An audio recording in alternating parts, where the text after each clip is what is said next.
cette mineure, un jeu de société, on l'a intitulé « Décentrer l'histoire, subalternité et critique postcoloniale ». Et donc je crois que là déjà, nous avons toute une série de mots-clés qui nous aident à voir un peu de quoi s'agit-il.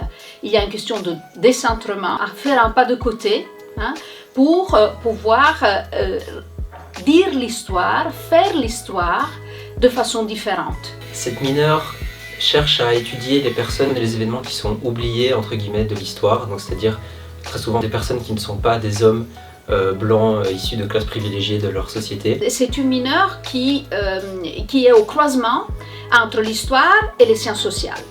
Et quand je dis ça, je veux dire qu'on a bien évidemment ces dimensions de raconter des parcours dans le temps d'hommes et de femmes, bien évidemment, aussi, qui ont agi l'histoire à partir des positions de domination, mais aussi à partir des positions de faiblesse, de soumission.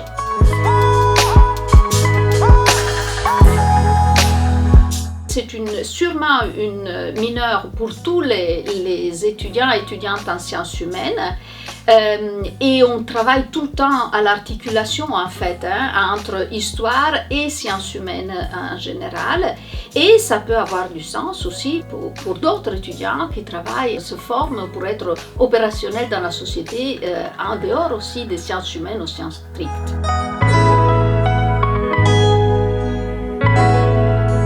Pourquoi choisir cette mineure? Quand on est étudiant en histoire, c'est utile pour apprendre des nouvelles méthodes d'étude de l'histoire qui ne sont pas forcément développées dans le cursus de la majeure. Et quand on est un étudiant qui n'est pas en histoire, ça peut être utile pour rentrer dans la recherche historique par une porte qui n'est pas forcément la plus évidente, mais qui pourtant est très importante.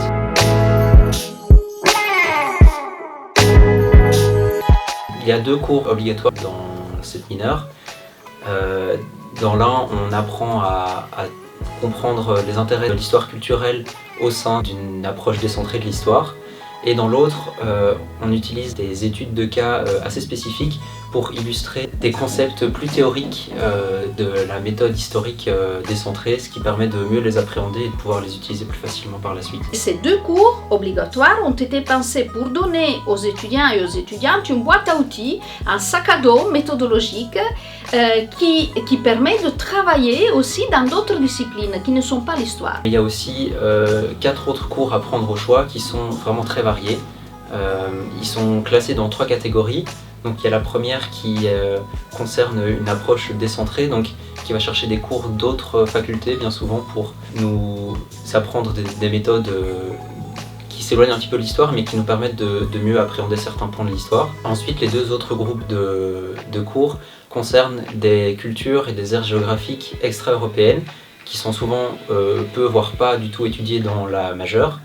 Et le dernier groupe concerne les philosophies et les religions aussi de zones hors européennes, donc comme le bouddhisme, l'hindouisme, des religions dont on n'a pas l'habitude d'entendre parler, surtout en cours, et qui sont pourtant intéressantes à étudier.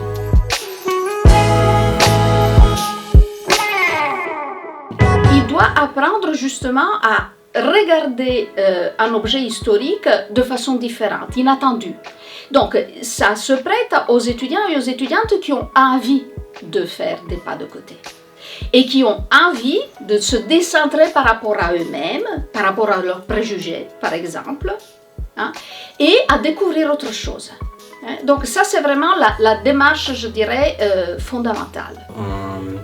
On étudie les personnes et les événements que l'on laisse souvent de côté, ce qui permet d'avoir un nouvel angle d'approche sur beaucoup de questions historiques et de répondre à des questions auxquelles il n'était pas possible de répondre auparavant, ce qui est très important et très intéressant. Faire l'histoire de ces groupes différents signifie bien évidemment être capable d'aller chercher des sources, parce que l'histoire se fait à partir de sources, de traces du passé. Sans traces, il n'y a pas d'histoire.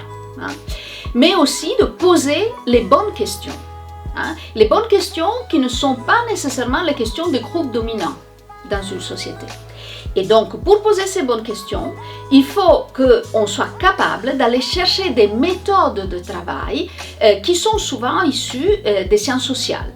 Hein? Donc on parlera d'intersectionnalité, on parlera de genre, on parlera de colonialité, post-colonialité, décolonisation par exemple.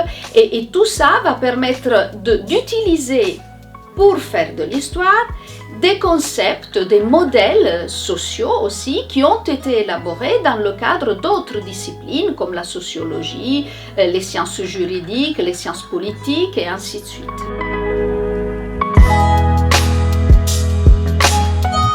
Je trouve qu'il y a beaucoup de points positifs, notamment simplement le fait d'avoir de nouvelles capacités pour répondre à des questions historiques qui ne sont pas forcément apprises dans la majeure, mais surtout ça permet, hors du cadre historique, ça permet d'apprendre à appréhender l'actualité et tout ce qui se passe dans le monde avec un œil nouveau, d'appréhender les informations qu'on nous donne sur l'actualité d'un autre point de vue. L'atout de fond pour moi c'est la complexité, s'exercer à la complexité du regard.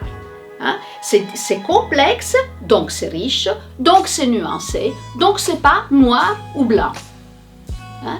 Et je crois que notre mission en tant qu'universitaire, c'est vraiment d'aider les plus jeunes à se former à cette complexité et à ce récit inclusif. Parce que ce n'est pas seulement un récit inclusif sur le passé, c'est une façon, une fois qu'on se rend compte de cette complexité et de cette inclusivité qui est là dans le passé, on est capable d'agir de façon inclusive sur le présent.